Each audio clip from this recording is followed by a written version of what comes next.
All right, everybody. Politico put out an article a minute ago.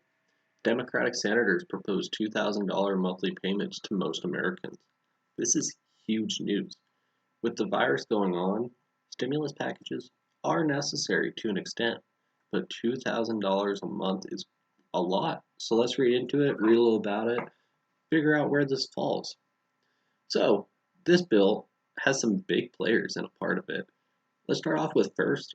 It's the first bill to come out of the Senate when it comes to this CARES Act 2, the forced stimulus package, something of that extent, whatever you want to call it. Round number 4 of getting us through this. Till now, round number 4 has been only proposed by the House. The Senate has said they have other issues. Let the House figure it out, vote on it, send it to us. We'll go from there. But this one, Kamala Harris and Bernie Sanders, both big players when it was the when it comes to Democratic nominees. Ed Markey, another supporter, another senator. $2,000 is what they propose. So the first round of stimulus, when it comes to us, CARES Act number 1, we got sent $1,200, just a one-time payment, and for a lot of people, it did a lot of good. But we'll read a little bit about it. But this legislation, $2,000 a month to those who make less than 120. Well, it's actually 100,000, and then it phases out every extra thousand. You lose $100. So that leads you up to $120,000 before you run out of money to get. And $4,000 for married couples, and up to $2,000 per children up to 3. That means husband, wife, 3 kids would get $10,000 a month. On top of this bill will go all the way until the Department of Homeland Security, I believe. Department of Health and Human Services has declared the public health emergency is over. That's further than our national emergency, quite likely, because President Trump, could end that whenever he wants. This takes an entire department claiming that the emergency is over. On top of this bill is set to be retroactive. So from when the public health emergency began, which was back in March. So let's say it passes this month and we don't get our money till June. That'll be March, April, May, and June. That means every individual will start out with an $8,000 check if this goes through.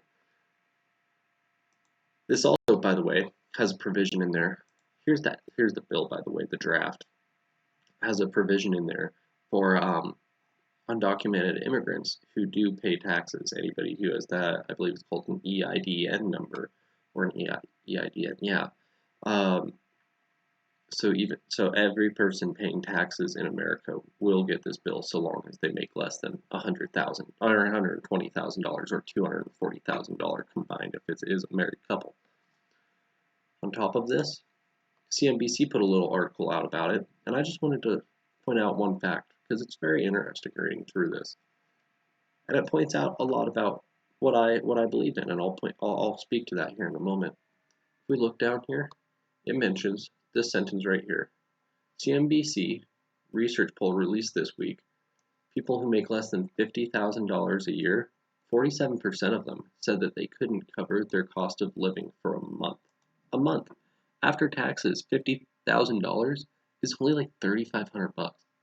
So 47% of the people walking around you making a higher than average income don't have a month's worth of savings.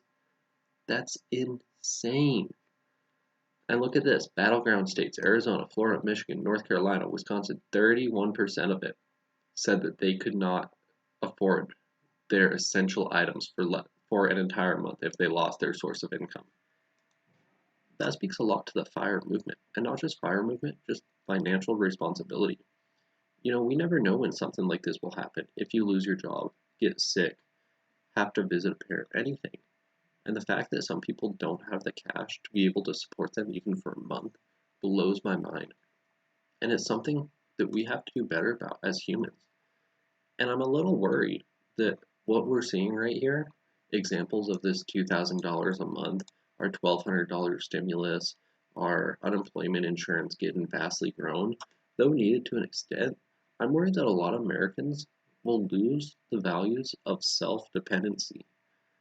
You know, it used to be something happened in your life, you took control of it. You took responsibility for it.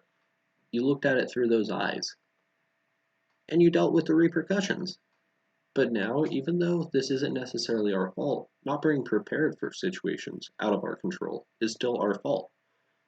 And to me, it shows that a lot of Americans might just become more and more dependent on the government, be that good or bad. In my opinion, it's not very good. Again, here's the discussion draft. It's 10 pages. It goes through everything. It's the lovely, lovely legal language, which is a thrill to read. If you guys want to read through it, I'll leave this in the comment or in the description below. Don't forget, I'll also leave the CNBC article and the Politico article. Let me know your thoughts. Let me know what you find, what you think this will do. If this does pass, what'll you do with your $2,000 a month? I know where mine's going, and it's not unnecessary expenditure right now. Anyways, let me know your thoughts, your opinions. Tell me what you think.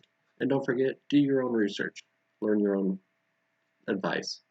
Don't necessarily just listen to me. Thanks for watching.